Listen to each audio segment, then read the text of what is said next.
mimi binafsi personally na believe kuna vitu viwili. Kuna number one, unafikiria leo nimepata, tumeka boda boda, unafikiria leo nimepata wateja wawili pale, afu inabidi labda mteja mmoja akanipeleka mpaka wapi, inabidi bado ninunue mafuta pale, kuna mafuta ya bure, which is wrong, number one. Alafu number two, kuna kitu kinaitwa mob psychology. Mtu mmoja akisema pale kuna kitu, twende. Wa pili akasema afu kweli twende. Watatu akasema afu kweli twende. It is very easy kwa watu wengi, hata kama iko kitu ni kibaya kiasi gani, ni very easy kwa hao watu kuwa convinced kufanya kitu. Ndio ile same concept ya watu ambao wanauliwa na mobs. Mwizi ambaye ameiba, mtu wa kwanza atarusha jiwe, ghafla huyo mtu ameuliwa na watu 10 na ngapi, kwa sababu wote walikasirika, kwa sababu kila individual aliibiwa. Ni ile concept ya kwamba labda tunafikiria kwamba, I think kwenye maisha tunaishi sasa hivi ni kwamba we need to be aware kwamba tuna familia. Kuna watu wanakutegemea, so kila uamuzi ambao unataka kufanya, kila kitu ambacho you decide that is this good for me, number one, or is this bad for me? And is it good for my family, is this bad for my family? What Vanessa has said is simply like in a nutshell, the biggest problems that I also thought about. Like the biggest problem were ignorance. That was the first one. Kwamba not knowing kwamba hiki kitu kinaweza kusababisha makubwa zaidi ya haya ninachowaza. And the second thing is poverty. Kwamba you know the risk of what you're going to do, lakini at the end of the day, kwa sababu ya amount of poverty ambayo mtu anayo, anawaza kwamba pesa nilionayo ni ndogo sana, then maybe, unajua ignorance inafanya mob psychology iwe rahisi, kwa sababu kama ukiwa not ignorant, mob psychology haiwezi kukugusa, sababu unawaza kwamba I can't risk my life kuingia kwenye kitu ambacho kinaweza kikaniua, hata kama nina njaa kiasi gani. Lakini cha pili ni ile njaa, sababu unapokuwa na umaskini wa kupita kiasi, that tends to happen. Lakini tunashukuru kwamba, naomba niongeze kitu kimoja, lakini sometimes sema tumeongelea all those situations, lakini sometimes it's just simple tamaa. Greed. Greed, yeah. Greed. Yeah. Una hela mfukoni, una hela kwenye nani hii, lakini kwa sababu opportunity ipo pale ya pata kitu cha bure, you won't let it go. Even though you know that there are consequences, or there may be consequences to that action. Okay, when I asked the first question, what I was asking about was the first things. Lakini kikubwa ninachowaza ni kwamba hivyo vitu vingine ni the main topics. And then hivi vingine kama greed ni subtopics. Mimi mwenyewe naweza kuwa na subtopic nyingine. Subtopic yangu inaweza kuwa kuogopa stories za watu wengine. Kwamba hivi kwa mfano watu wakiiba mafuta wakapata hela, wakaja kunihadisia kwamba si tuliuza mafuta kudadeki kibao, si uliogopa? Ni kweli, I did. You understand? Yeah. Watu wanaanza kuwaza, mateja wengine wanawaza, mteja yule aliyokuwa amechomoa ile betri anawaza nikienda kuhadisia wenzangu hapa lazima waone wivu kwamba mimi watu si waliiba mafuta, mimi niliiba betri ya gari kubwa. Unafikiri mimi nikienda kuuza bei gani? Mimi ndo mjanja kuliko watu wengine wote. Arrogance, yeah. So saa nyingine arrogance, ukiacha ignorance, kuna arrogance ile kwamba mtu anaogopa the story behind the story. Yani mimi nikiwa kwamba mimi nimekosa ile mafuta nitajisikiaje? Umeelewa? Kwa kuna mtu mwingine alikuwa anahitaji, mtu mwingine hata ajui atayauza wapi, lakini anasema tu ngoja niende sije nikaonekana kama mimi ndo mshamba, watu wengine wameyauza. Anyhow, it was a tragic story. Mimi nimesoma Msambu, nimekaa kule Morogoro. That was very very bad, lakini tunaomba Mungu kwamba hiki kitufundishe. Naomba niongezee kitu kimoja katika vitu ambavyo mimi nimependa kuhusu Tanzania. Ni baada ya hii kitu kutokea, kuna residents wa Morogoro na pia hata kuna residents wa Dar es Salaam ambao walitoka Dar es Salaam kwenda kwenye relevant hospitals ambao hao walioumia ambao bahati nzuri hawakufariki kwenda kutoa damu. Huu moyo, the fact that these people went to donate blood kwa wale watu ambao watahitaji, this is something tusisubiri matatizo yatotokee, but because something happened alafu within that, I just have to say, yani mimi I find that very heartwarming. Very heartwarming. Thank you very much for all the people that did that, and thank you very much for everyone who's watching this right now. Hatutaki msikie vibaya, lakini tunataka tufahamu tu mambo ambayo yametokea. And because hatutaki msikie vibaya sana, we are switching off to another better story. The Afrima Awards. Awards hizi za wanamuziki wa Afrika ambazo zina wanamuziki kutoka kila pembe ya Afrika, na zinapokuwa categorized zinatokana na ukanda. Na ukanda wa Afrika Mashariki ambao unatuhusu zaidi sisi, East Africa. Best male artists kwa Tanzania wako Diamond Platnumz, yuko Harmonize na Rayvanny. Kwa hiyo kwa kifupi kabisa Wasafi wametubeba kweli kweli. Best female artists kwa Tanzania yuko Maua Sama. What's your take on this? Vanessa Mdee katoswa. So what's your take on this? Okay, I'll say this. I respect every female musician, every female artist who is out there, especially Tanzanian female musicians ambao wanapambana. Sio tu Vanessa Mdee, wapo wengi ambao wameamka and they're really going very hard for their music. Lakini tukiongelea a Tanzanian female musician who is out there representing, who is out there doing collaborations, who is out there doing performances, not just in East Africa, Tanzania, not just in Tanzania, not just in East Africa, not just in Africa, but in the world, representing. It is Vanessa Mdee. So for me personally, I find it interesting that she was left out of that. What do you think about Maua Sama? I think she's got a beautiful voice, and there's. Do you think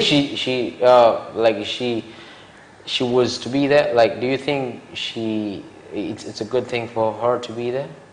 I think it's always a good thing for Tanzanians to be represented on an African platform. No. What I'm talking about is, do you think Komba she deserves to be there?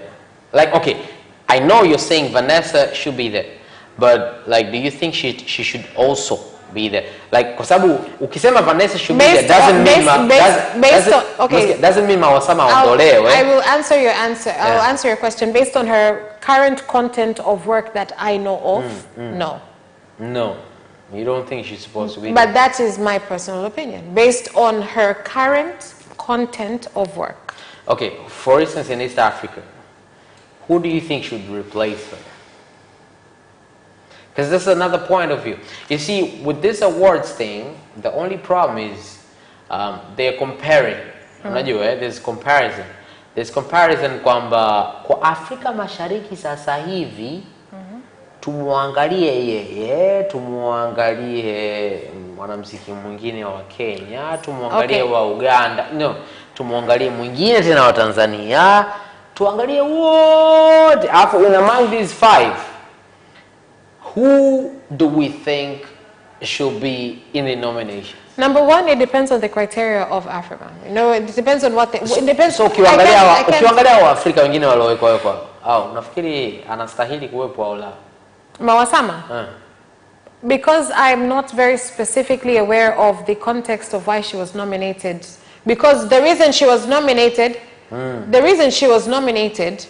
maybe the reason why Vanessa Mdee was not nominated. Get what I mean? So it depends on the context, the criteria, what they're looking for. And you have to remember that it's Afri-MMA, right? It's like Afri. So, hey, Vanessa Mdee does a lot of, I would say, urban music. She does a lot of mixture of Tanzanian flavored, but she does a lot of urban pop. Okay, mimi nachofikiria ni kwamba Vanessa Mdee should have been there. 100%. I do. But I think Maua Sama should have been there too. Kwa sababu nikiangalia wanamuziki wa Kenya, Uganda, na Rwanda na sehemu zingine ambao wanashindana na Maua Sama, hakuna anaona. Lakini wameniuliza in the context of verses, unless I misheard. No. My context is not verses. If it's just her being there. Labda ukuelewa. My context is yeye kama yeye. Yes. Ukiachana na Vanessa. 100%. Vanessa kwamba inatakiwa awe there. Based on wanaweza kuwa wote wawili pamoja. But if you were to ask me based on Vanessa Mdee's body of work and Maua Sama's body of work, I would have said no. But based on just I'm a Tanzanian. I'm asking. I want all both of them to be there. Then yes. Yeah, she deserves to be there, right? Yeah, she's cool people. Anyway, Twende kwenye story. Not just cool people, she's a talented musician. That's what I'm talking about. She's cool people, not by like as my friend. I don't know her that much.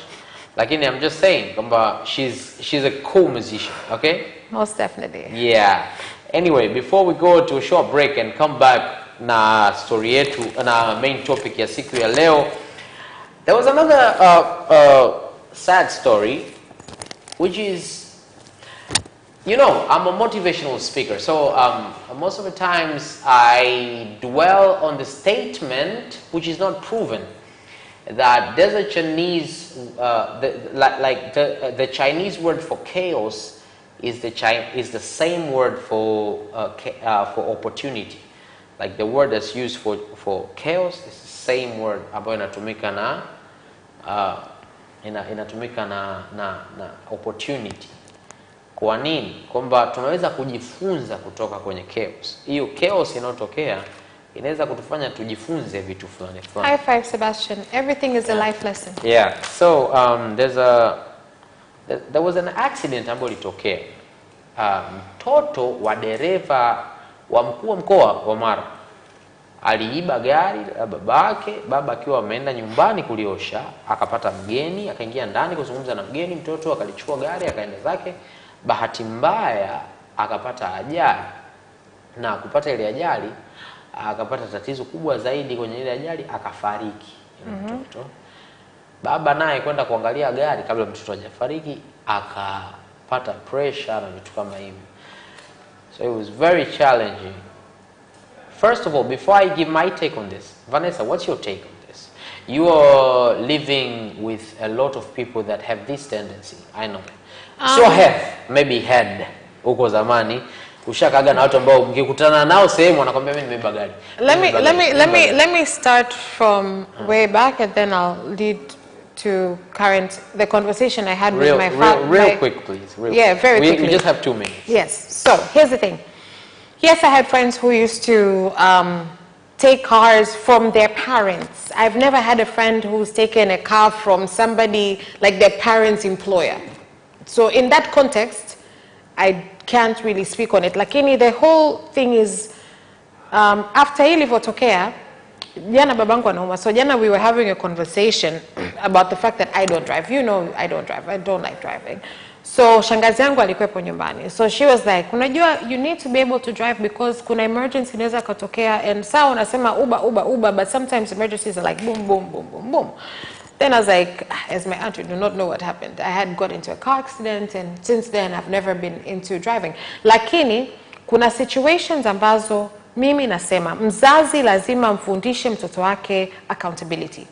And by accountability sio kwenye teenage years, from a young age. But sometimes it's hard to do that based on the situations that you're in. I believe every single parent does the best that they can with the tools that they're given. But I believe that everybody should be able, and even parents should do more. You know, you always, hata kama huna makosa kwenye situation ya mtokea mtoto wako, you will always find a way to sema kwamba mimi na makosa. And that is the mark of a true parent. So for him, mimi nasema yeye kujilaumu. He felt like him as a parent, he had failed somewhere. And maybe he did, maybe he didn't. But it's a lesson, sio tu kwa wazazi, lakini kwa sisi vijana ambao tutakuwa kuwa wazazi. Yeah, that's true. That's very true. Na it's a sad story, lakini it's a teaching story. Jamani, tujitahidi kwamba tuwafiche pia watoto wetu na mambo kama haya. Kama una gari iko nyumbani, jitahidi basi hata ufunguo ukae nao mwenyewe. Kwa sababu sisi vijana, kama nikikumbuka enzi zangu, nilikuwa nikiona tufunguo nawaza kuendesha. Kwa hiyo it doesn't matter. Lakini ukisema hivyo sema you're being unfair, kwa sababu mimi funguo zilikuwa nakaa very open, na baba anasafiri, mama anasafiri, but I've never felt the need to take the car. Yeah, you're 1 in a million and you're girl. Sisi guys we like cars. Yani tukiona gari tunawaza tu kuendesha. In that context, so mimi nafikiri sangine watoto inabidi wakataze na vitu fulani, lakini pia tunamwombea tu mtoto huyo alale mahali pema peponi. We are going to take a very very short break and we will come back. Tutazungumzia kuhusu the difference between happiness and joy, na hiki ni kitu ambacho hata kwenye haya ambayo tumeyazungumzia na mengine mengi ambayo tutazungumzia mbeleni yanahusika sana. So don't touch the dial. We'll be right back.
Culinary Delights every Sunday at 7:30 p.m. only on Capchat Television.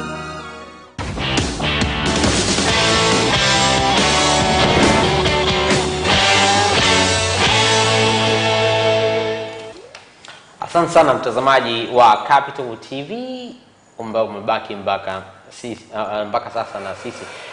We thank you because it has been a tough week for like especially a tough weekend kwa Watanzania wote kutokana na challenges nyingi ambazo zimetokea, lakini kama umeangalia kutoka mwanzo baadhi ya vitu ambavyo tumeongelea ambavyo pia vimekuepo kwenye mambo mbalimbali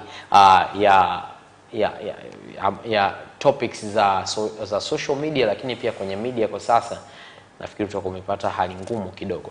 For a few minutes we're going to talk about happiness and joy, the difference between happiness and joy, and our aim leo ni kuhakikisha kwamba wewe unapata manufaa kwenye kipindi hiki. Vanessa, what do you think is the difference between happiness and joy? Yeah, what's the difference between happiness and joy? Kwanza. So before we tell people what they need to have, waambie kwa Kiswahili. Ukiangalia no. Happiness uko tunaenda mbali. Kwa sababu kuna furaha, lakini kuna faraja. Yes. I'm not sure ipi ni ipi. Lakini nafikiri furaha ni happiness and then joy ni faraja. Yeah, faraja. Yeah. Tofauti kati ya furaha na faraja. Bado hii naamini itakuchanganya zaidi mtazamaji. So Vanessa, being an expert. How am I an expert? Wait, what? Because you love to love. So maybe I love to laugh. I think. Yeah. So what do you think makes you love? Do you think joy makes you love or happiness? I think both. It depends on the context. So what's the context between happiness and joy, and what's the difference? Hapo ndo difference unaipata in context. Okay. So I'll speak about it for me in my own interpretation of it. Okay. I find joy in, let's say I'm sitting outside and I watch a bird just fly off and I think, oh, those are beautiful colors, or I think, oh, ioni nani nzuri. Like, I find joy in little things. Happiness for me is, I'm happy when people who are around me are happy, in a good space, number one. And number two, happiness in the sense of, happiness is this thing that you just can't stop smiling. Anyway, before you continue. Exactly. 0677333000. Kama unaweza kupiga simu hii kwa muda huu mfupi uliobaki. 0677333000. 0677333000. Tafadhali tupigie utuambie. Na wewe unaona tofauti kati ya happiness and joy, furaha na faraja, nafikiri tofauti yake ni ipi? Na labda kama utaongezea kipi ni muhimu kuwa nacho. Okay. I think all of them are important. Okay, let me tell you the difference according to the definitions. Happiness depends on happenings, while joy doesn't depend on happenings. So what you say is completely right. Kwamba you find joy in things that doesn't happen.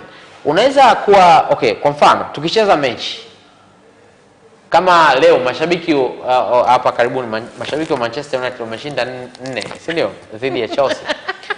Kwa sababu wameshinda na Arsenal na wengine, kwa sababu wameshinda, because what happened is they won, so they're happy. Lakini joy ni kwamba hata kama wasingeshinda, kwa sababu tu wameangalia ile mechi ya Man U, they were like, it's cool. Yani we're joyful, unajua. So joy doesn't depend on happenings. 100%. So from that definition means you should always seek joy. Yeah. Sio to seek, you should always work on having joy. Kwa kama inabidi usome vitabu ili uwe joyful, kama inabidi uende kanisani ndio uwe joyful, au msikitini au sehemu ya ibada ambapo wewe unaenda kuabudu, kama inabidi usikilize nyimbo fulani ndio uwe joyful, go do that. But then don't depend on happiness. Now does that not turn into happiness? Therein turns into the confusion now you're trying to make after listening to the song, which is an event that makes you happy. No. Because why? Kwa mfano, a song will play when you're doing something else. I'll be talking to you right now, but if I remember for a certain song, I feel good. It's not a happening. The song is not playing. But kwa sababu ule wimbo unanikumbusha kwamba this is what has to, yani I'm feeling good now. Umeelewa? Kwa sababu what you're feeling is good. So I'll give you a good example. Actually, now I just thought of a really good example. If my boyfriend, or let's say you as my friend, bring me flowers, that will give me happiness. By me watching my best friend's son play and laugh, like really laugh, that gives me joy. Like I feel so happy, but that joy, the initial feeling is the joy. Yeah, and then joyful. Sasa joy, yani joy ambayo mimi naiwaza hapa ni kwamba pia tusiwe hivyo. Whenever you remember that, hata kama haijatokea tena, hata kama hajacheza tena, makes my heart warm. Exactly. Yeah. Sasa kwa sababu you love that person and whatnot. So, kwa nini tuliwaza hii topic? Because most of people like depend on happenings to be happy. Like depend on happiness to feel good, which is a very wrong thing. Na ndio maana wanawaza material. Ndio maana mtu anakuuliza, unafikiri kwenye birthday yako boyfriend wako inabidi au girlfriend wako akufanyie nini au akuletee kitu gani ili umpende zaidi? Kwa hiyo mtu mwingine anasubiria mpaka birthday ya girlfriend wako au boyfriend wake ndo amfanye ampende zaidi. Whereas angeweza kumjaza knowledge ambayo sio happening. Unajua ikamfanya yeye awe na furaha siku zote. Right. Lakini anaanza kwamba sasa huyu dawa yake ngoja. Vanessa birthday yake ni mwezi wa pili, Sasa mwezi wa pili ukifika, Vanessa anapenda nini? Vanessa anapenda cupcakes. No. Cupcakes hapendi. Basi wacha nimletee kitu fulani. So leo ni August, mtu anafikiria mpaka ifike February amletee Vanessa something. So depending on happenings, kama there's a happening, there's an event, basi huyu nitamletea. So I think that's the problem. So hapo watu wanashindwa kutofautisha kati ya happiness and joy. Na nafikiri hata kwenye kutengeneza relationships inachangia pia. Give you another good example. Okay. Leo is my brother's birthday. Okay.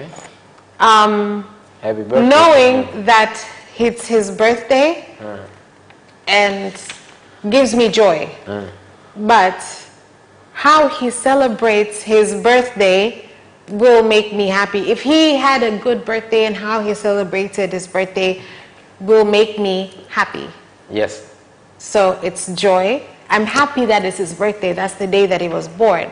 But I'm happy based on kamareo, how he celebrates his birthday will make me happy. Yeah. But I'm joyous the fact that I have an older brother who was born today. Anyway, mimi nakushauri, let's have joy. Think about joy first. And then happiness comes next. Yeah, iwe later. Don't wait for happenings. 100%. Usisubiri upandishwe cheo, usisubiri uitwe na rais uwe sijui mtu waziri au mkuu wa mkoa au nini. Usisubiri kitu fulani ndio kikufanye uwe na furaha. Joy comes from within. Yeah. Just have happiness from within regardless of what's happening. Kuliko usubirie happiness, because happiness will be like something happened. Nimeongezwa cheo, nimeongezwa mshahara, nimeongezwa hiki, nimekutana na fulani, nimeenda dinner, nimeenda hiki. Hiko ndo kinakufanya uwaze this is happening. I give you another good example of joy for me. When your parent is sick or you're sick, and then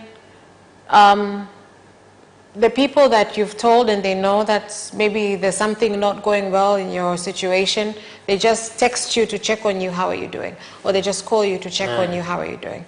For me, that's not happiness, that's joy, because there was no premeditation. You just checked on me, that gives me joy because you thought of me. Hi, huyo ni Vanessa. Yeye ndo joy yake ndio hiyo. Perception. Please have joy. Jitahidi kutengeneza furaha yako pekee, sio furaha kutokana na what happened. Sasa hivi tunaenda kwenye #+255. This is something that makes us happy. Kwa sababu sisi ni Watanzania na ni kitu ambacho kinatokea kwetu kwa Tanzania. Saa zingine kinatukera, ila kikifanyika sahihi kinatufurahisha sana. And we're going to talk about time management. That's our hashtag +255 kwa Oh, siku shucks. ya leo. Oh, shucks.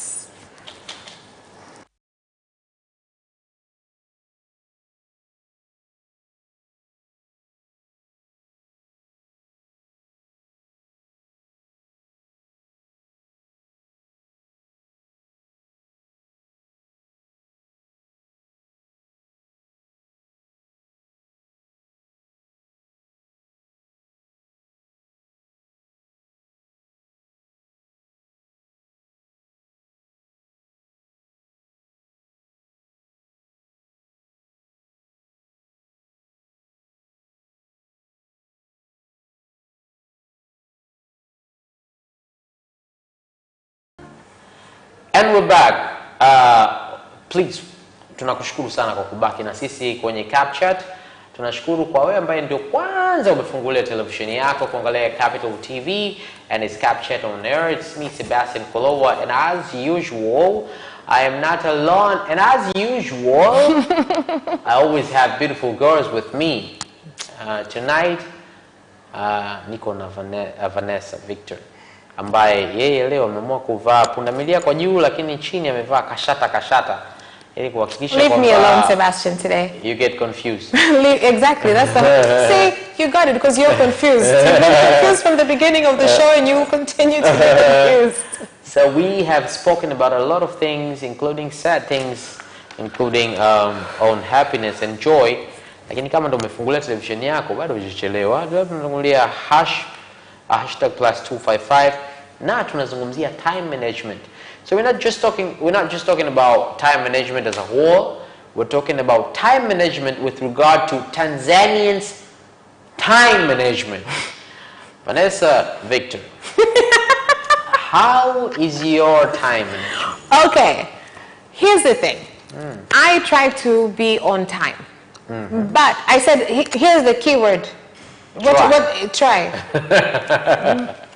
And for the most part, somebody leave me alone. I am on time. Sometimes I miscalculate in terms of, I'll say that maybe traffic today will be 45 minutes long. I'm your ambassador here, so because I know her. So if she says anything that is not true, this is why I'm being very specific with my words right now.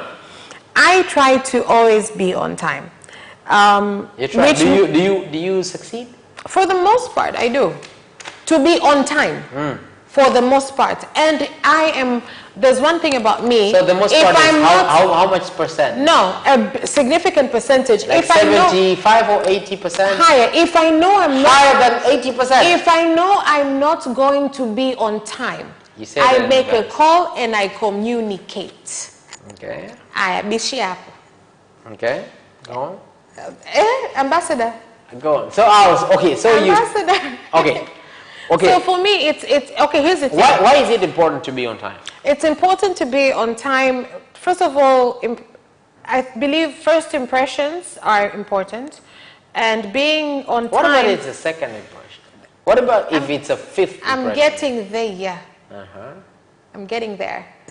There's this whole connotation of if you are not on time in this particular situation, okay, maybe really something happened. And then the second time, then the third time, really. This is him or her. But it's important to be on time because being on time is, I think, very... It says more about you than it says about what you're trying to do. And in terms of what amount of commitment you're trying to put into, how committed you are into the situation or the meeting or the project that you're trying to do. Let's say, Sebastian, I have production at 9 a.m. and you also have production at 9 a.m. and maybe we're short-staffed because we have live, so we have one car and we all have to share the same car, but we have two different cameramans dropping us in different locations. If I get there at 9:30 a.m., I'm, number one, being disrespectful to you. No, number one, being disrespectful to myself, but also disrespecting your time. So time management is very important. You have to be you have to respect other people's time. So that's one point that I wanted to talk about. Like me meeting you and like setting a specific time. When you come on time or in time, like you come before time, tells me how much you respect our meeting. That's the first thing. That's the most important thing. And that's what the Europeans and Americans and other developed countries think about. Like they think, like ndo maana ukienda na meeting na Marekani, I once went to a meeting ambao walituelezea why when you're doing business with Americans you should do that, you should keep time. Wow, the first thing they think ukichelewa ni kwamba you disrespected the whole meeting. Sio kwamba wewe ulikuwa na mambo yako. They don't think about that at all. They just think about they don't care about what you had going on. No. Unless it's pertinent in terms of Wao wanachofikiria ni kwamba wewe you disrespected the whole thing. Like you were like I don't care about this thing. Kama wakija sawa, wasipokuja sawa. If we talk about it sawa, if we don't talk about it sawa. If we agree, if they want to give me the job, if it's a job, sawa. If they don't want to give me a job, but it sawa. Also now in that context it's like I don't really care. Ndo maana yake. So that's the whole point. Ndo maana kwa sisi tumeweka hii topic kwa sababu wa Tanzania sisi tunachelewa. Hiyo ni kawaida yetu. Actually, Seba, naomba nikuulize kabla tujaenda kwenye biashara. Wewe kama MC, ni mara ngapi unapewa ratiba na familia ya like this is ratiba, kila kitu kinatakiwa kianze tuseme saa 1:30. Lakini unakuta kitu kinaanza saa 2 au saa 3 au saa ngapi? Now that's my thing. Unajua sasa nikwambie kitu kinachotokea ni nini, Vanessa? The problem is tunaonaga kinachotokea, alafu kikishatokea hicho kitu sisi tunaendana na kile kitu. Sawa. That's where the problem. Sasa wewe unaangalia unaendana na iko kitu. Wewe kama wewe CMC. Sasa kumbuka wale watu ambao walipewa ratiba hiyo wewe kama MC uliopewa kama wageni amefika saa 1 akijua shughuli inaanza saa 1:30 inaanza saa 3. No, yani my point is tatizo hapo linapotokea. Hao watu kuwa control ni rahisi. Sisi tunajuaga namna ya kufanya. Tunaweza kuweka muziki, tunaweza kuweka nini kama you're smart. What I'm speaking is kwa sababu wewe ni MC ushazoea kwamba kwenye sherehe huwa wanasema saa 1 lakini wanakuja saa 2. Sherehe ya kwanza, sherehe ya pili, sherehe ya 3, sherehe ya 4. Lakini sasa no, and that is exactly what thank you just fell into my spider's web. Karibu. You fell into my kwamba tumeshazoea. Sasa kwa ngombe kitu. Tatizo letu. So what is the point of having time management then? Ngoja nikwambie. Tatizo ni kwamba wewe kama MC, tatizo linapoanzia. Wewe kama MC, badala ya kuendelea kuwa convince watu wako kwenye sheria na inayofuata wawai, wewe unaamua kwamba ukop na wale wanavyofanya. Kwa kuombea saa 1, wewe saa 2 ndio unaingia pale ukumbini. Sasa ukiingia saa 2 ukumbini alafu kweli imeanza saa 1 utasemaje? Ndio maana yangu. Yaani kwa maana yangu nini unajua? That's my point. Yaani my point is you as a professional, as someone who wants to change that idea. For instance, I try to change that a lot. You know how I changed that? First of all, I changed the idea, the whole idea. So, okay, Sebastian, here's the thing. When you're speaking about in that context, number one, nakuelewa. Lakini katika kitu ambacho I think what we are trying to talk about in terms of tukisema time management is the fact that Watanzania tumekuja kuwa na this very unfortunate reputation ya kwamba sio tu kwenye sherehe, sio tu kwenye biashara, sio tu kwenye functions, it's a known thing that as a Tanzanian, yani kama unakutana na Mtanzania au kama unaenda kwenye shughuli ya Mtanzania, and this is not just hapa nyumbani, Malaysia, India, Marekani, it's known kwamba kama hiyo event inatakiwa kuanza saa 1, wewe you show up saa 4. Ndio imekuwa actually haijawa hata so issue ya time management, imekuwa ni issue ya a cultural issue sasa. Kwamba Mtanzania akikualika kwake, hivi amekwambia uje saa ngapi? Njoo saa 4. Lakini kwenye business sasa, where we've now even gone even worse, is kwamba now kwenye social issues I can sort of understand, because if you invite me to a barbecue saa moja and I show up saa 4, that's my prerogative. Lakini kwenye business issue ambayo ni potential money maker, how do we change that? How do we change that? By not accepting it. By not accepting. So naona nasemaje? Sisi professionals tu wa kwanza. For instance, wewe ni mwandishi. Unasemaje sisi professionals tu wa kwanza wakati wewe mwenyewe umesema kabisa kwamba kwa sababu unajua this is the norms, wewe utafika saa 2? Ndio nasema hilo sasa ndio linakuwa tatizo. Yani mimi ni pale nilichosema cha kwanza ilikuwa kwamba so you're not referring to yourself directly. No. I'm saying that will be a problem. Me, I don't do that. Mimi I'm there at 5. Regardless tumesema saa 12 au saa 1. At 5 I'll be there waiting. Mkija saa 3, mkija saa 4, mkija saa 5, from 5 na muda unaoondoka ndo ule. Kama mnataka kwa sababu uzuri wa muda, kwa mfano kwenye sherehe, uzuri wa muda ni kwamba mwisho wa siku, mwisho wa harusi lazima ule, sababu kuna time ambayo imewekwa na serikali. Kwa muda wa mwisho ni ule. Kwa hiyo mimi hapa itabidi nitafute namna sasa ya kutengeneza ili muwe na furaha kwa muda huo masaa mawili hayo. So what I'm saying is kwamba sisi kama pros au kama watu ambao tuna determine the whole situation, sisi ndio tunatakiwa tuhakikishe kwamba tunawafanya hawa watu wajue what we're talking about. Which is basically you have to live to a higher standard. Yes. If you expect somebody to be on time, then you cannot be late. Kwa mfano, if you are going to a job interview, alafu wewe umeambiwa kwamba interview yako ni saa 3 asubuhi sharp. Ukifika saa 3 na dakika 5 ukaambiwa kwamba umechelewa, usilalamike. Ndio maana kwamba Vanessa, we as professionals au watu ambao kwa mfano sasa hivi tunasema kwamba this is not a good thing. Kuchelewa sio a good thing kabisa. Lakini ni culture yetu. Lakini sio culture yetu pia, tumeitengeneza kuwa culture yetu. Tunaweza pia kuibadilisha. It's a state of mind, sio? Kwa tunachotakiwa kufanya ni kwa mfano kwenye event zetu kwa mfano za nyumbani. Tumesema kwamba event yetu hii ni ya nyumbani tu. And then we're going to start at 6. Let's start at 6. Kuliko kwanza kusubiri sijui nani hajafika. So tukiwaza kwamba Vanessa hajafika. Vanessa akifika atakuta mfano. Ngoja nikupe mfano. Mimi I train people at our gym, Adrenaline. Pale Adrenaline we have crews.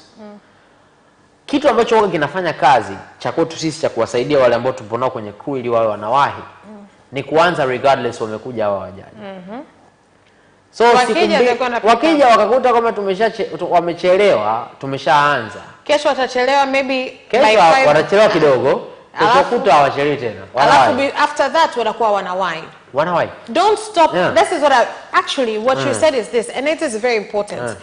Watanzania wenzangu, don't stop your hustle waiting for somebody else to catch up to you. Mtu amekwambia kwamba nakuja kwenye kikao. Tumekubaliana saa 11. Imefika saa 11 dakika 10 hajaja ondoka. Hata kama mpo watatu, hata kama ni kikao cha watu 4, amekuja mtu mmoja, mpo wawili, anzeni au wawili wakija fresh, wasipokuja poa watapata nani? That's true. Sasa. Anyway, we have a few minutes left in our program and we would have had memes kwenye hii segment. Na memes ni kitu ambacho huwa kinatuchekesha kidogo, kinaturidhisha kidogo, tunafurahi kwa ajili ya mambo mbalimbali ambayo yametokea kwenye juma zima ama the whole week. But unfortunately, because of what happened in Morogoro and another thing that happened in Iole au Kombea, mashamba ya mtama kuungua na other sad stories that we talked about here, tumeona leo tusiweke memes kwa sababu haileti picha nzuri.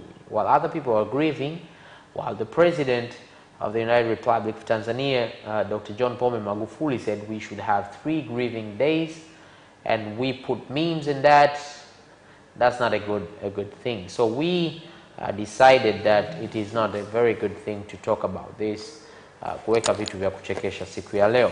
Kwa hiyo, on behalf of everybody who took part in preparing this show, I'm your host Sebastian Koloa. I was with the beautiful Vanessa.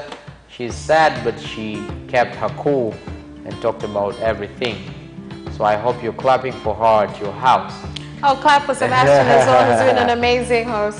Thank you very much. Tunashukuru sana kwa kutizama. Please keep on watching Capital Television, as there's more than a lot to be cheerful and sad at certain times, because that's life. Lakini endelea kuangalia Capital TV.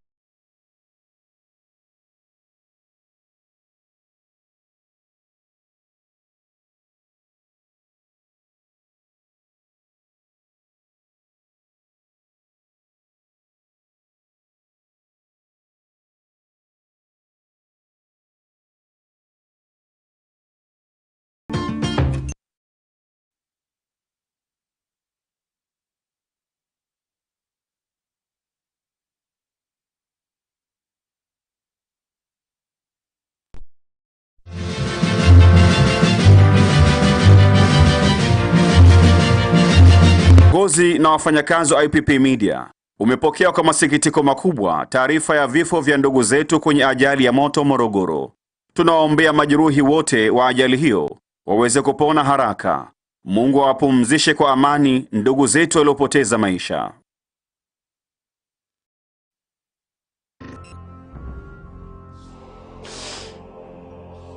이제 소인이 죽고 사는 건 태자님께 달렸습니다.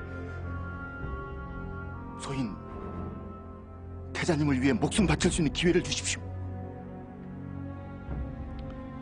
내 방주의 선택이 절대로 후회되지 않도록 해주겠소.